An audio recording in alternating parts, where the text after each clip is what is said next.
Hello, Mark Laudi here once again with Simon Littlewood at the RIABU exhibition stand at the SME ICC Singapore 2019.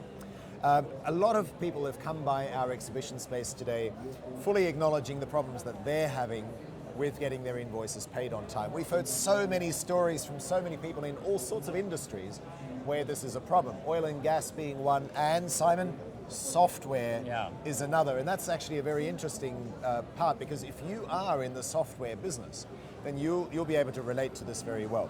Simon, we always talk about getting your invoices paid on time. That is 30 days after, let's say, issuing the invoice, or maybe 60 days, whatever it happens to be.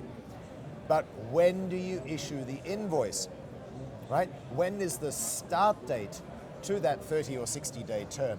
And in some industries, that's not so clear cut. Yes, I mean, there are industries, generally industries which involve a combination of service and product, where you need to have a very clearly defined set of criteria which allow you to raise an invoice. Let's say it's a big capital project and you're developing something complicated. It might be a software, it might be an engine, it might be some kind of infrastructure development, and because you can't wait till the end, you define a set of points at which you're allowed to raise your invoice. Milestones.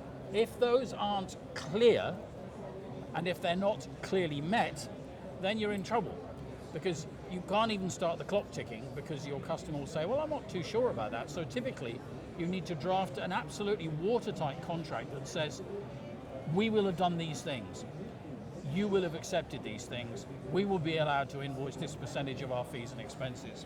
And that needs to be absolutely clear, it needs to be talked through, it needs to be signed. Because if you don't get that right, and I've seen many, many situations where for whatever reason that wasn't clearly defined, or it was defined but invoices were raised late anyway because the people that were doing the engineering and the finance department weren't talking to each other. If you can't even get an invoice agreed and sent, the clock doesn't even start. Yes. Is it possible to then say, okay, we will meet these certain milestones, these progress milestones, and we will invoice then, or we will latest invoice on such and such a date, irrespective of those milestones are met? Well, it's complicated is the short answer to that, but here's the thing.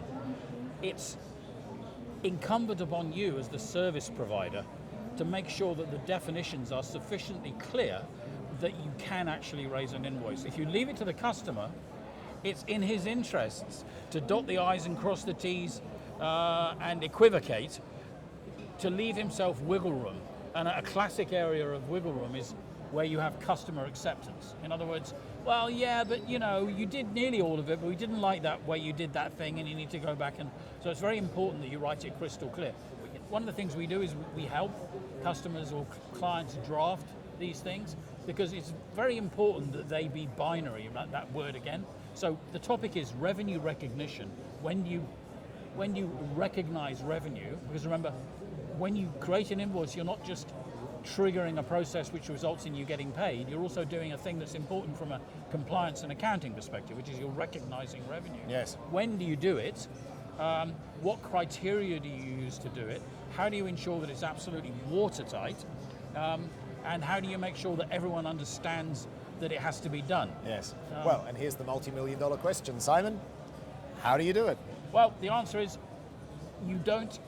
This process needs to be led typically by finance, because if you let it get led by sales or software development or engineering, chances are they won't really care very much about the acceptance criteria. They'll care about the thing that they love doing most, which is writing code or playing with an engine or building e-towers or whatever it happens to be.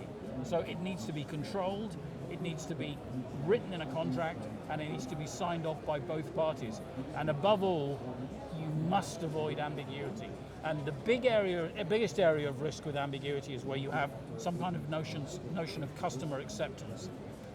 The notion of acceptance criteria is not unusual in a complex contract, but if you do it wrong and you allow too much wiggle room, then a customer, particularly if a large sum of money is involved, and if it's a capital project, you might be talking about hundreds of thousands or even millions of dollars, it's in their interests to equivocate. Yes. So clearly, when it comes to having your internal engineers or salespeople involved, you can understand the complexity. But Simon, one of our visitors here at the RIABU booth was talking about a third party.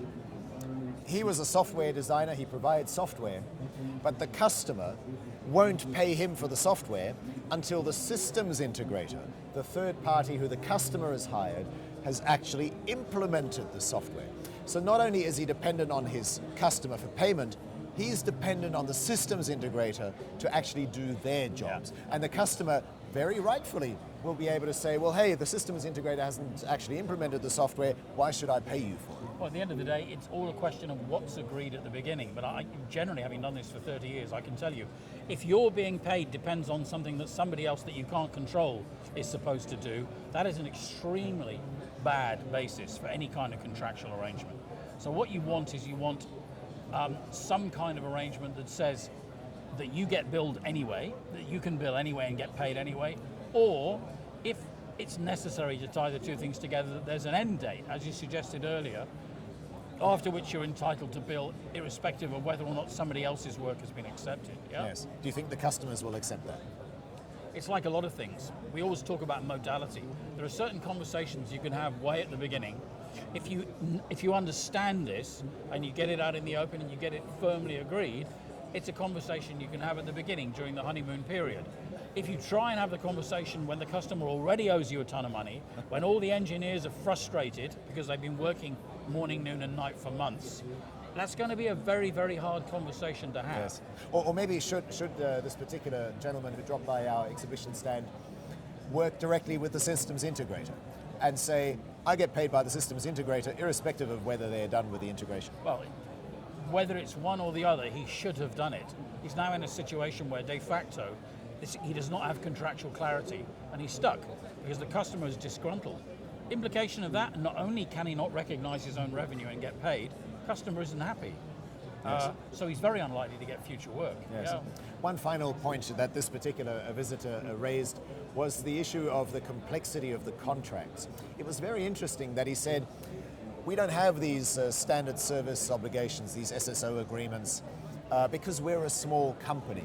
And we've heard that actually from quite a number of companies in a whole variety of industries, that they say we're too small to bring this level of complexity to, put the hard word on the client in terms of when we get paid. What's your reaction? There are two reasons why that's wrong.